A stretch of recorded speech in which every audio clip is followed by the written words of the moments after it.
Welcome to the Two Gurus Talk Compliance podcast with me, Kristy Grant-Hart. I'm here with the one and only Tom Fox. This week, we're covering how it's possible for two senior FCPA, how being indispensable is a bad career, and what happened when a Florida man tried to use a blue card to prove he was a police officer. He wasn't. But Tom, how has your week been, and what do you think has been the most interesting development?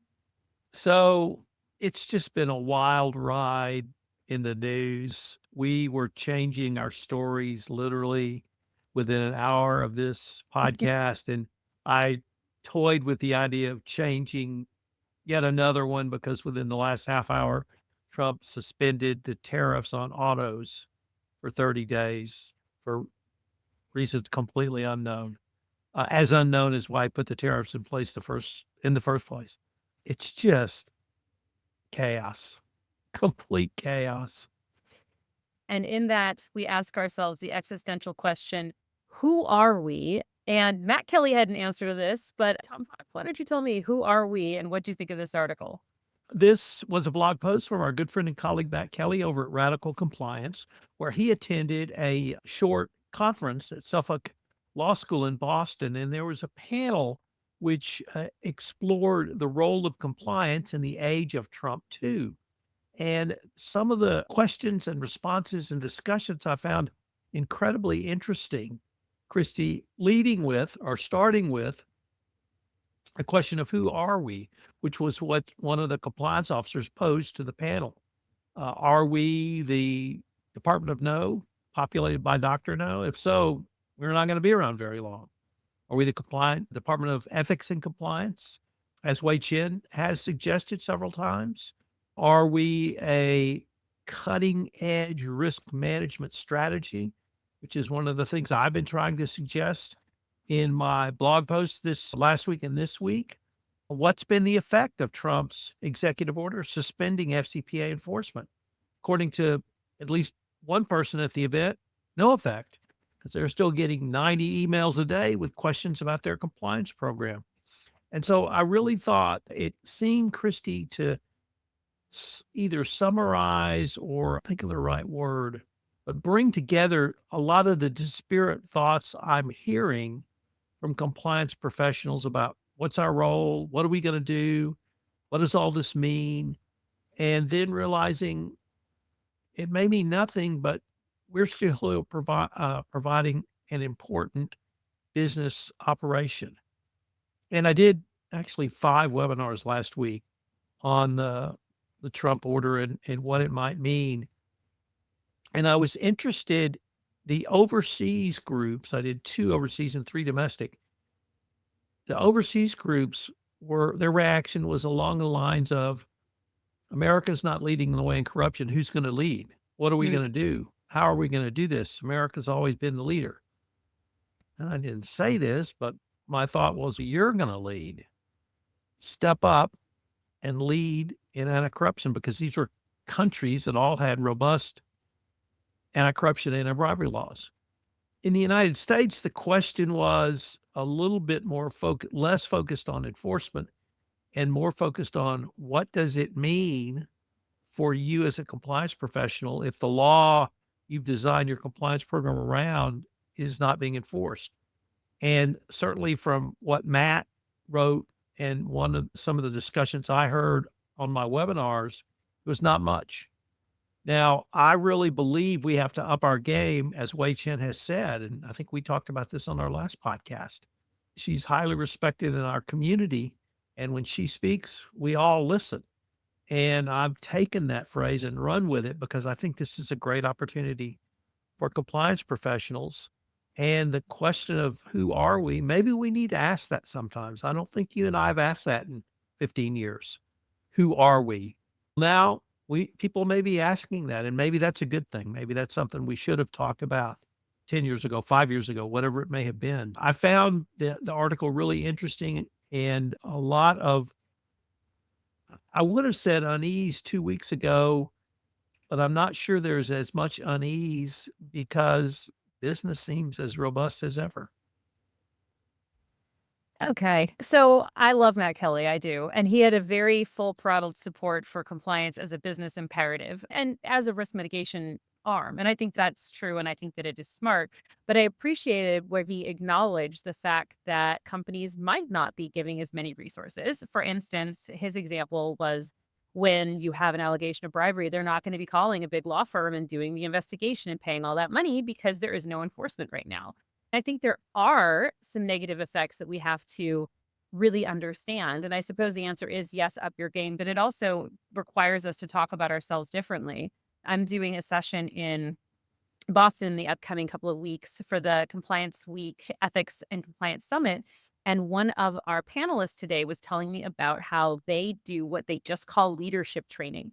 And he said it really didn't work well to call it 8 hours of speak up training. But when they couched it as leadership training, helping people to understand transparency, psychological safety, understanding responses to concerns and problems that employees have, as well as understanding some of the laws, that it became much more of a palatable business idea, that they're framing it differently. So I think perhaps that's the big takeaway, is framing what we do in a way that makes more sense to people and is more business focused in terms of how we're selling what we do. We've always had to be salespeople, and now more than ever, I think. Absolutely. We were talking about chaos. Shall we continue with chaos? Because it's going to be a theme. The chaos edition, right? Okay. This is one of these I had to literally change right before we came in. Thank goodness we didn't record yesterday.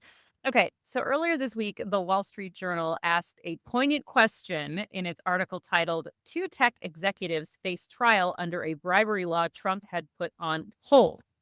So the two executives in question are from a company called Cognizant, and they have been charged with involvement in paying a $2 million bribe to officials in India to secure a permit to open some office spaces there. And the question the article asked was whether this is the last FCPA trial we will see for years or possibly forever, at least in the corporate space. However, will we see this trial at all? Because several hours before we started recording, the prosecution asked the judge to hold the trial as they re-examine whether it should go forward at all, whether the prosecution would go forward in light of this executive order. So savvy listeners of the Two Gurus Talk Compliance podcast will note that in our last episode, Tom and I discussed the effect of those new executive orders in detail. And in the original article, the prosecutor said that last month they reviewed the Cognizant case in light of that executive order and decided to move forward anyway. Will this trial go forth? Who knows? Right now, jury selection is paused until March 17th for medical reasons. And one must assume that the judge will make a decision about whether the trial will go forward by then. Stay tuned for the next podcast to find out what happened and what it means. Okay, Tom, I'm not surprised. It was very weird to go forward with these prosecutions given the executive order. And as one of the specialists or experts in the article said, it's weird that this trial would continue when an investigation wouldn't even be taking place or authorized if it were not already at trial. Okay, Tom, the question asked, have we seen the last of the corporate FCPA cases? Was the swan song previous, or is this an anomaly? What happens now? They're all good questions. And I hate to say the greatest lawyer answer of all time, It but depends. it's Yes. Okay, go ahead. the trial. If we follow the letter of the executive order, all enforcement was to cease immediately pending a review. That would seem to imply trials as well. Now, this case has been on the books since I think 2019. They've had delay after delay for reasons that were clear, reasons that were not clear. We had a judge, it was on his docket so long he retired, so I had to go to another judge. We are way beyond anything close to a speedy or even regular trial cadence. So if the DOJ is going to put this off for a year pending this review, they've asked for 6 months. I think the defendants should raise, even at this late date, the Speedy Trial Act, and I think the court should dismiss the case with prejudice. You either take these guys to trial or you don't, period. This is a very significant case to go to trial. We could get some very important law out of it. It has been watched by the compliance community literally for years. Cognizant technology itself was a major contributor to the FCPA and how companies responded to it because with alleged bribery at the C-suite level of these two individuals, CEO and general counsel, they self-disclosed within 2 weeks and got a declination, which stunned everyone at the time. A lot going on in terms of the internal investigations, whether those were legitimate or not, whether the DOJ essentially outsourced their investigation to the corporation, what was the corporation's interest in hanging or not hanging the two executives, which allowed them to get the declination. So all of these are unanswered questions that I think would be very helpful for us to have answers to. But if the DOJ is going to take 6 months to decide whether this case goes to trial, I think they ought to be able to decide in 48 hours. And I think the court should just say, no, I'm going to give you 2 weeks or whatever the medical reason for delaying this trial is, that whatever I might think about these individuals' guilt or innocence, this is just way beyond the pale. And these guys do not deserve to be sitting around for 6 months or a year unknowing whether they'll be prosecuted criminally or not. So I think the DOJ needs to put up or shut up. The court, if they want to put up, or rather, if they don't want to go to trial, I think the court should dismiss the case with prejudice, and I'm sure the defendants will move for that as well. So I guess it depends. Stay tuned, friends. Stay tuned. Speaking of people who've gotten in trouble, what has happened with our Elizabeth Holmes? Former Houstonian Elizabeth Holmes, now Californian Elizabeth Holmes, although I guess she's no longer a Californian. She's in prison in Texas. She's in Texas. Back home, although Northern California, I'm sure you would note for the record. Her conviction was upheld at the Ninth Circuit Court of Appeals, and as was her former work partner, romantic partner, Sunny Balwani. The Ninth Circuit dismissed all of their claims. Holmes had gone on a sort of a PR tour leading up to this, claiming that she was just wrongly criminally prosecuted for making a mistake or two, and that wasn't fair. I thought she came off incredibly badly. He said prison was tough. People didn't understand why she was in prison. But yeah, the Elizabeth Holmes, I guess she'll probably appeal to the Supreme Court if she still has some money to pay for that, but I can't imagine the Supreme Court taking this case. Although Donald Trump, I'm sure, could pardon her. So she might hold out. I'm sure purchase of certain company stock could be a persuasive reason to consider her poor little Lizzie's case and pardon her. Yeah. Okay. For anybody who hasn't read about Theranos, so Elizabeth Holmes was the CEO of Theranos, which was a blood testing device where they managed to do things like give people false readings for whether or not they had AIDS and HIV, little things like that, tell people they did or didn't have cancer incorrectly. It is fascinating. So if you haven't read the book Bad Blood or watched the Hulu series The Dropout, the next thing you should do after enjoying the Two Gurus podcast is to go and watch that. There are so many great stories in that. There's such great compliance issues. There is intrigue and investigations and people being bullied and retaliated against. It's all the things, which is kind of the opposite of what happened in the next story, the one that I chose, which is really interesting. It involved intrigue and a giant corporation choosing to follow its ethics policy when it comes from the top. So I think of this as a successful story in some ways. Grocery giant Kroger's CEO Rodney McMullen has abruptly resigned when an inquiry found that he had engaged in personal conduct that was inconsistent with the retailer's ethics policies. What happened? We don't know because the details were not made public. We do know, however, that the behavior was unrelated to Kroger's business and that it did not involve other Kroger employees. So the company said it was made aware of the allegations on February 21st. They hired outside counsel immediately who performed an internal investigation. That's a really short turnaround. This event is painful, obviously, for Mr. McMullen. He will not receive his 2024 bonus and has forfeited any unvested equity award Considering his 2023 total pay package was 15.7 million, that is a lot of money to just go away.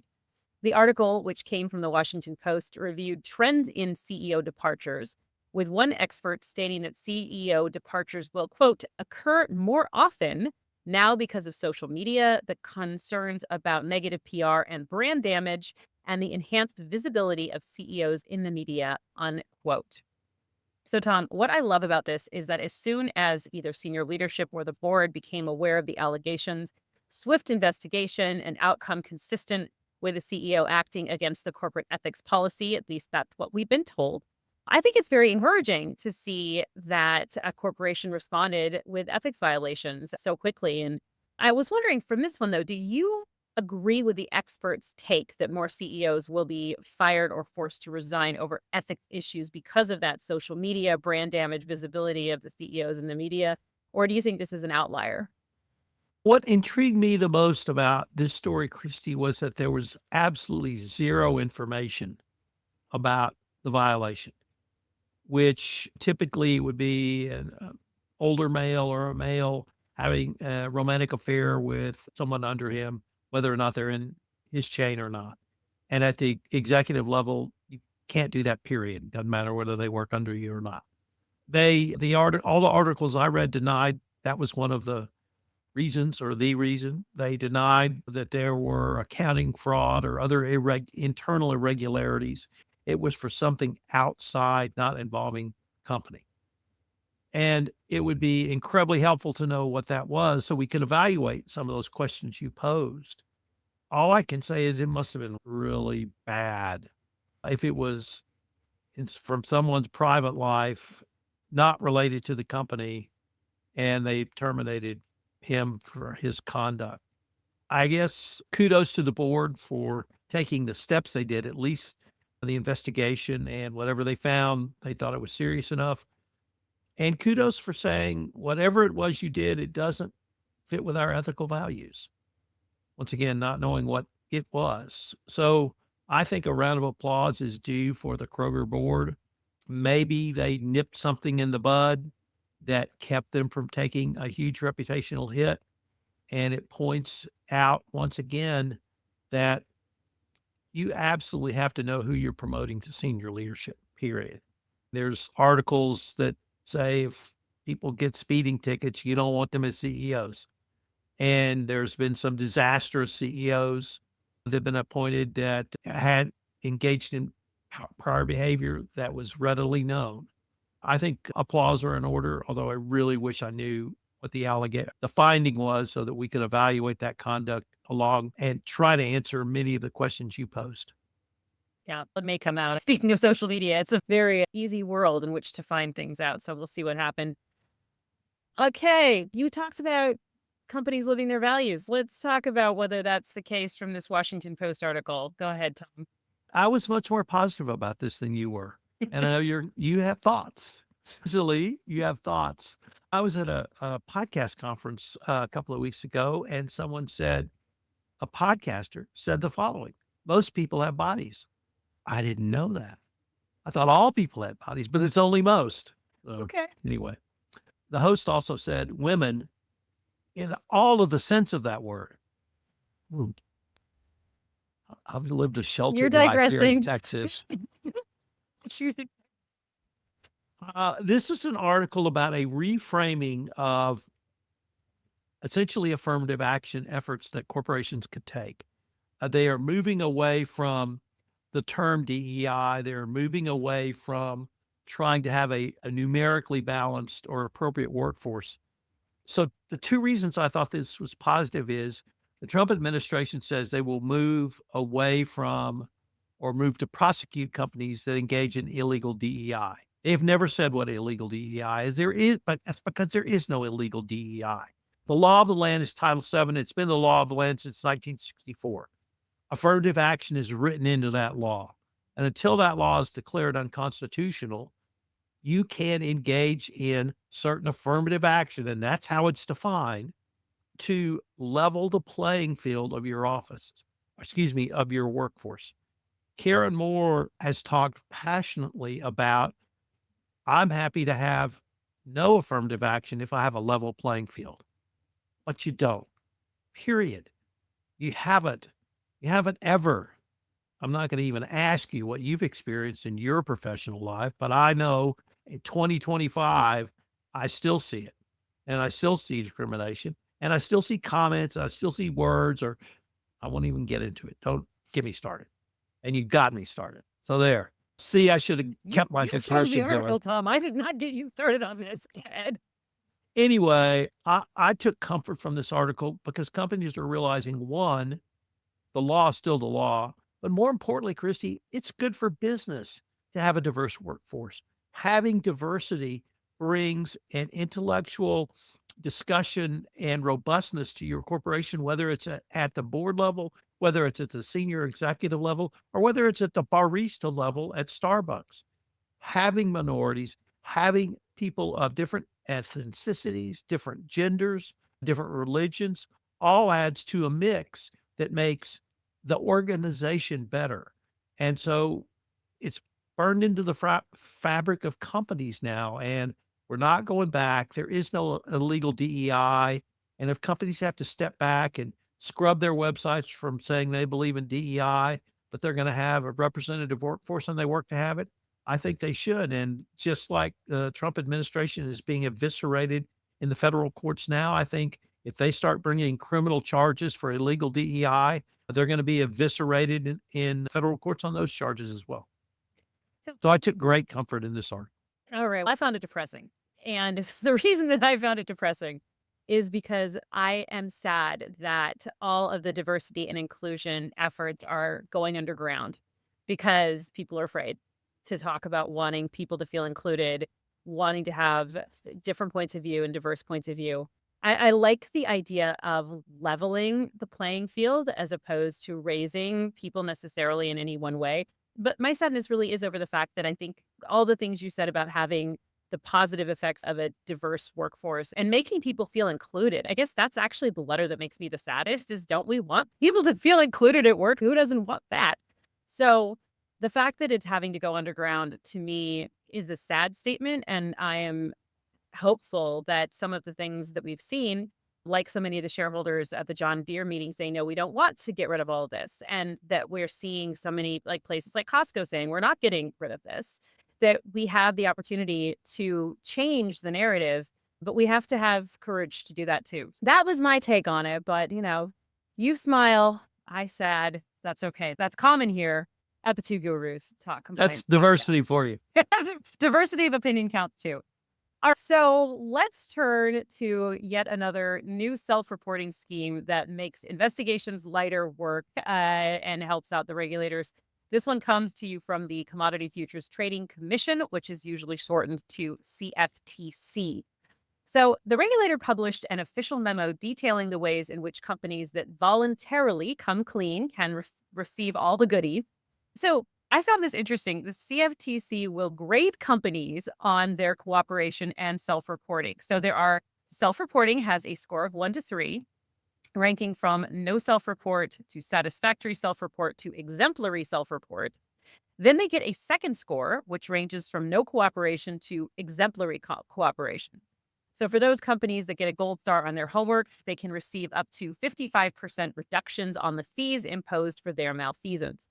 The CFTC noted that it had previously given credit for company self-reporting, but had not been systematized, or one must think involved grading on a scale of 1 to 4. So, Tom, the CFTC joins a long list of regulators offering self-reporting discounts. These programs must work, right? Because regulators keep turning them out. What do you think about all the self-reporting programs and the discounts they offer? That wasn't the question I thought you were going to pose to me. What struck me, Kristy, was here we are in Trump 2, and the CFTC is offering a self-disclosure program and incentives for self-disclosure, clearly implying that, number one, they want self-disclosure, but number two, they were going to do something if you didn't self-disclose, meaning investigate you or potentially bring an enforcement action against you. So this actually seemed to me to be cognitive dissonance in the administration itself because they have the CFTC offering incentives for reporting violations going forward. I have applauded the self-reporting scheme since the original pilot program of 2016 and all of its iterations from the FCPA corporate enforcement program in 2018 to the corporate enforcement program in 2020. I think self-reporting is a huge plus for the government. It takes a lot of certainly takes the pressure off the government to do the investigation, but it's within corporations' incentives to self-report. If this administration wants to move to greater incentives, I guess I've never asked you this question, but I have heard people involved in this discussion say the most difficult corporate decision and or discussions they've ever had is, do we self-report a violation?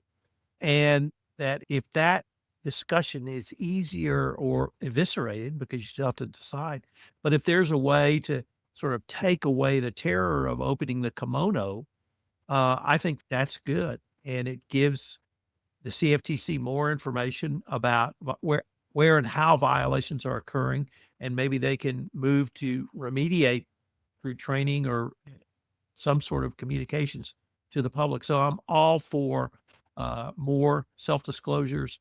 I'm a little confused as to maybe even befuddled as to why this agency at this point in this administration announces this, given everything they've said that they're not going to enforce already. So I applaud this. I'm a huge self-disclosure fan, and anything that will make it an easier decision, I'm for. All right. Good job, CFTC. Tom, you subbed out an article for this one. We kept changing a lot of things for this episode of The Two Gurus, and I really like this one. I think it's pretty fascinating. Why don't you tell us about this New York Times piece? This is actually a bookend to my last article, which talks about Trump administration removing Chevron's license to do business in Venezuela. And this article is about U.S. businesses U.S. companies doing business in Russia. And that's what Trump's offering with his peace plan. And he says it's a great opportunity for U.S. businesses to go into Russia. I don't think American businesses want to go into Russia, or more importantly, should go into Russia. If you're a U.S. businessman, you are taking literally your life in your hands if you go into Russia. Now, maybe that's because of the war, but they've made it pretty clear they're going to kidnap Americans and hold them for ransom. Whether we're fast friends with Putin and that ends, I think the personal risk is too high. The corporate risk is off the scale in terms of if something goes wrong, you get expropriated or you have to just line everybody's pocket with a bribe. And maybe Trump's not going to enforce the FCPA during the pendency of his administration. But if there's a new administration in 2029, you better believe they'll be looking at all of this. And finally, the Russian economy is one of the worst in the world. It is completely in the tank because of the war, because of the sanctions, because of everything the West has done against Russia since it invaded Ukraine. And yes, Russia invaded Ukraine. It wasn't the other way around. That I'm not sure the economy would be worth the business investment. Maybe Pepsi-Cola wants to go back in because Pepsi went into Russia in the 60s. And if you go to Russia now, they drink Pepsi, not Coke. So maybe McDonald's wants to go back because they had a huge presence and they were very popular there. But if you're a heavy industry business in the United States that's mining or trying to get minerals out or any other heavy industries, I think it would be an unmitigated disaster. It's certainly an incredibly high risk for you. And so just as I asked the question, what American businessman in his right mind now would travel to China, I would ask the same question about what American business person would travel to Russia, because you're putting your personal liberty at risk for a payoff that may or may not occur. Yeah, just to be very clear, Pepsi and McDonald's were not part of this article. They're examples who may or may not go back in. I just want to be very clear that wasn't part of it. So what I found fascinating, Tom, was just the level of detail and research that this article had on the possibilities of the Russian economy, things that I didn't know, like the interest rates there at 21%, and whether or not that is a positive business environment, even if that war were to end. And the thing that I found most interesting for compliance officers was all the discussion about the EU sanctions that are unlikely to be raised. Even if that war were to end, how long the EU sanctions would apply, meaning that so many multinational companies would still need to stay away. I posed questions about Russia today when I was doing my panel discussion for the Boston conference, and the answers were really, I don't know. And I think there's a lot of I don't know, but the sensibility was probably not. So I hope the war ends, and I hope that we're able to find out the answer to that. But we'll see what happens. I thought this one is really a worth reading one because the level of reporting is outstanding and the level of interesting questions asked is also outstanding. All right, let's switch gears to some fast company. This article is about your career and it explains 5 sometimes counterintuitive steps to take to get promoted in 2025. So, the first step is to make sure that you are effective but not indispensable. So, the theory is that if you're too good at one critical thing, no one will want to move you out of that one thing to risk processes falling apart. Other ideas are to ask to take responsibility specifically off your boss's plate, which gives your boss breathing room and a generous dose of gratitude to you. And the last one is to go on a personal marketing campaign to make sure that people outside of your boss know that your hard work, and that you are looking to be promoted. So your desire to move up the corporate ladder should not be a secret between you and your boss. Instead, start talking about your vision and hopes for the future with people at the company to get them on your side. So, Tom, I will tell you, this really interested me, this idea of not being indispensable, because when I was in private practice, Gibson Dunn moved me to Switzerland and London to work on this massive case. And there were a group of 40 contract attorneys who weren't at the firm that were doing the first review of these millions of documents. And I became the expert manager of all of this activity. And suddenly I was never invited to the client interviews or to the investigation meetings with the regulators. And there was first year attorneys doing more interesting work because I'd been so indispensable at a job that I didn't want to do compared to the sexy investigation work. So I realized that actually being indispensable was a problem. So what do you think, Tom? Is it good advice not to be indispensable? I thought that you're supposed to be indispensable. Where are we going with this? Can I ask what a year in your career you got transferred to Switzerland? I was a fifth year attorney. Okay. I've come around to believing that you should try to do as many different things and learn as much as you can in your career.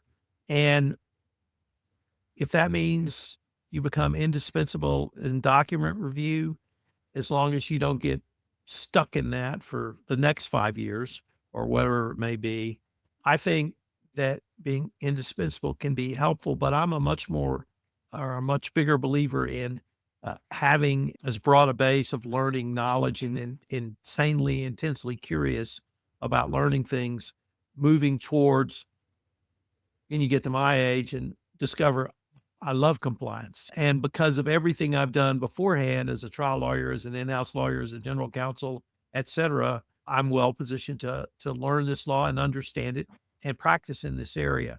Now, obviously, at the end of my journey, not at the beginning, maybe it's different at the beginning, but I've really come around to thinking you should really strive to be as curious as you can and learn as much as you can. And if it becomes being indispensable and it means you don't get to do the cool stuff for a while, be the best you can be at being indispensable.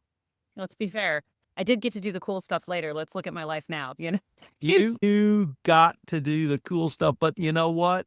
You created the opportunity for you to do the cool stuff because I can still remember when compliance Kristy arrived on the scene and you took all of that experience to create what you were able to sell in 2025. So absolutely you did that and you were very transparent to the rest of us about what you were doing because you were part of the commentariat and you were part of the community. So you may have done the cool stuff, but you, girl, did it on your terms. So congratulations, formally for the record, from two gurus, talk compliance to Kristy Grant-Hart for creating her own coolness.